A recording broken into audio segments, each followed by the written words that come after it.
How do, and welcome back to the Brew Corner. You may notice something a little different in this video. My stock pot has shrunk in size. It's now a saucepan, and that's simply because today, or tonight, it's evening time now, I'm making a yeast starter, or I'm starting to make a yeast starter. Basically, what I'm doing here is boiling 500 mils of water. I'm using the spring water, just a bottle, 500 mils, and I'm bringing it to the boil. And then what I'm going to do is add 50 mils of a light dry malt, and that's going to make a wort. I'm then going to add as well, you can't even see that, but there's a few little grains in there, a few little pellets of hops, not many, it's only half a litre, and I'm going to add them. So basically I'm like brewing, but just 500 mils, and that will be enough just to make a nice little wort that I'll then put into a jar like this. I'll let it cool overnight. I'll take the top off. I'm going to put a hop sock over the top, and I'll put that outside for about 24 hours. That's probably tomorrow morning, and I'll put it outside. I'll leave it there for about 24 hours, and then I'll bring it in, and I'm going to see if I can capture any wild yeast in this jar. The reason I'm using hops is because hops have an antibacterial property to them, so that's going to provide some protection, and the hop sock I'm going to put on the top is going to stop any flies or bugs getting inside. So I'm just waiting for this to come to the boil now. It's literally as simple as that. And 2 days later, here it is. So it's Friday now, and I put this outside yesterday afternoon with hop sock on the top. Basically, I just put the hop sock over the top like that and just left it outside for about 24, actually a little bit longer. It was 10 o'clock this morning when I brought it inside. I put it outside at 7 in the morning, so it's had just over 24 hours. I put it underneath a cherry tree because I was reading that if you put it near like flowers or fruits, it increases the chances of collecting yeast. So I've brought it in, and what I'm going to do is just put the lid on, obviously, but I'm not going to put it on all the way down. So I'm going to tighten it down, and then I'm just going to bring it back about half a turn so that it's loose. And what this means is that if I've caught something and it starts fermenting, then it's going to start building up CO2. So that'll push this lid up, but it won't come off, and it will allow the CO2 to escape. And then you just leave it, let it ferment out, and then try and make a beer with it and see if you've got some good yeast in here. It's going to take maybe 2 weeks before it starts fermenting, because with beer yeast, when you brewer's yeast, these are specific strains, isolated strains, and they're isolated because they're good at brewing beer. With wild yeast, you've got all sorts of stuff in there, and some of it may not be that good at brewing beer. So it can take longer to actually start the fermentation process. So you've got to be patient. but usually after 2 weeks, if nothing's happened, then you've failed and you've got to try again. And that happens with nature. You know, you're in the hands of nature. It doesn't always work first time. You've got to try it again, make another wort, put it in a bottle or a jar, put it outside, see if you capture anything. It's just a numbers game. But hopefully we've caught some yeast. Hopefully it'll start fermenting very soon and we can try and brew a beer with it. It looks a bit murky. It was only light malt, but that'll just be the hops that I put in.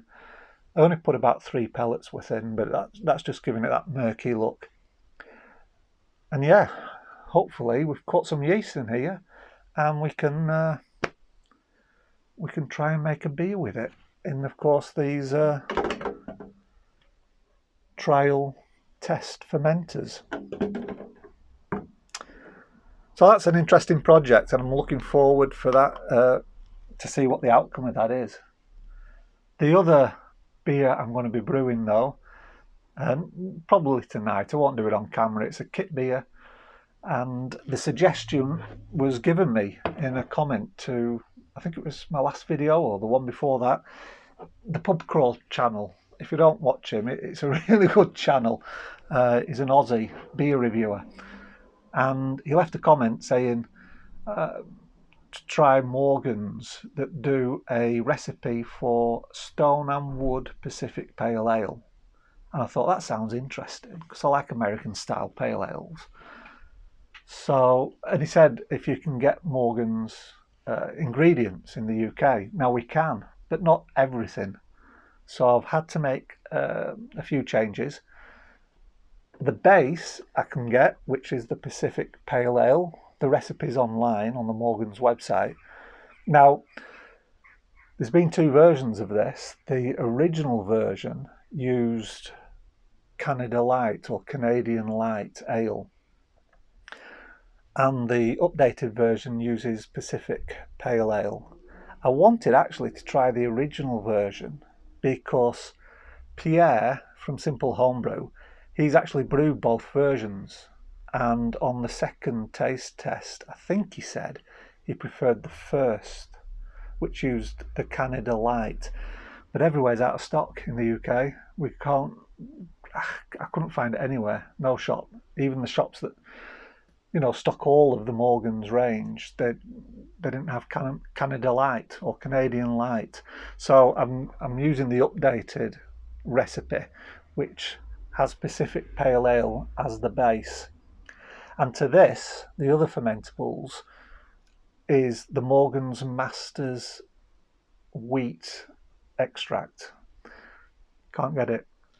We get I think they do a caramel extract and we can get that, but I couldn't find the wheat extract. And I'm thinking, well, a wheat extract, is there a big difference between brands? And I thought of getting the Muntons one, and I thought, no, I'll keep the Aussie theme going. So I'm using the Cooper's wheat malt extract, and it's the same size tin as the Morgan's. It's 1.5 kilograms. So I'm going to use this as the fermentables. For the hops, we can't get the Morgan's hops. The little packets, we can't get them. But hops are hops. So I'm using Galaxy. It recommends 24 grams of Galaxy and 12 grams of Cascade, and I've got Cascade because I just brewed a beer with Cascade not long ago. But I don't know if I'm going to put any Cascade in because I've been looking on YouTube at reviews for Stone and Wood, and Cascade is known for giving like a grapefruit flavour, and no one talks about grapefruit. They all talk about mangoes and tropical fruits, which are all Galaxy flavours, not Cascade. So I don't know why they've included Cascade in the recipe. Now it's not a lot, it's only 12 grams, so maybe it adds a little something, a bit of sharpness, that sharpy bitteriness that you get from grapefruit. Maybe it adds that, I don't know. So I'm undecided, but you don't need to add them for 7 days. So I'll do a bit more research, watch a few more YouTube videos, read some reviews on Rate Beer, and then I'll decide whether to use the Cascade. If I don't, I'll just up the Galaxy. So I'll be putting in about 36 grams of Galaxy. Or I may put just a little bit of Cascade in, so maybe about 32 grams of Galaxy and 4 grams of Cascade, something like that. I haven't decided yet. I'm going to have to do some research on why this Cascade was included in the recipe for a Stone and Wood Pacific Pale Ale. But that's basically the beer. And for the yeast, well, obvious choice is US-05, because although this is an Aussie beer, it's in the style of an American, West Coast American amber ale. So your go-to is US-05. Although I'm toying with maybe California Common. I've got a few sachets of that to hand, but I think I'm pretty definite. I'm sure I'm going to be using the US-05. It's the standard classic American ale yeast. So I'll probably do that tonight. I won't film it because it's just a kit beer, and you've seen me make a kit beer. And then it's 2 weeks in the fermenter, a couple of weeks to condition, and wow, we'll be up to the end of August then. Summer's over with, but I'll be trying the Australian Morgan's Stone and Woods Pacific Pale Ale. So I'm looking forward to that, because I do like American style, West Coast American style pale ales, amber ales, things like that. So, oh, and I've also put on a stout, an Irish stout from the MYO range. Hang on a second, I've got the box just down here. MYO, Irish stout, very good reviews. They say it's excellent stout, so I'll put that on as well, because, like I say, in 6 weeks' time we'll be in autumn. I usually go by the Weatherman's seasons, not the solar seasons, and they start on the 1st of every month. Oh well, the 1st of the month, not the 21st. So in 6 weeks we're going to be in autumn, and I thought, yeah, let's start autumn with a stout. So I've got that brewing as well. Put it on last night.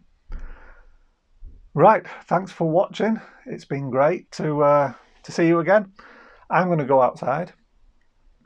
It's a beautiful warm day. It's the last we're going to get for about another week. We're going to go through a cold snap. Next week for about 10 days, and it's going to be raining. And I think today is the last hot day. It's about 25 today, so cooler than it has been. It's been like 30 degrees this week. It's just insane for where I live. In fact, it's been that hot that I bottled my Saison. I said I'm going to be making a Saison. So, well, I bottled this Saison. And it's already carved after about 2 days. And I opened one. I thought, this can't be carved yet. I opened one. And so I've had to move them into the garage already. So maybe in a week I'll be drinking a Saison.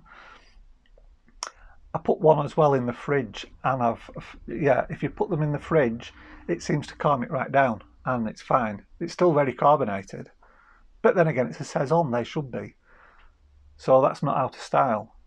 But you just don't open these when you're warm, because it just goes everywhere. Anyway, I'm going to go outside now. Drink, I think, it's the Fat Angel. So I'm going to have one of these and enjoy the last of the sunshine for about another week or 10 days. Thanks for watching. It's been a pleasure as always, and I'll see you again in the next video.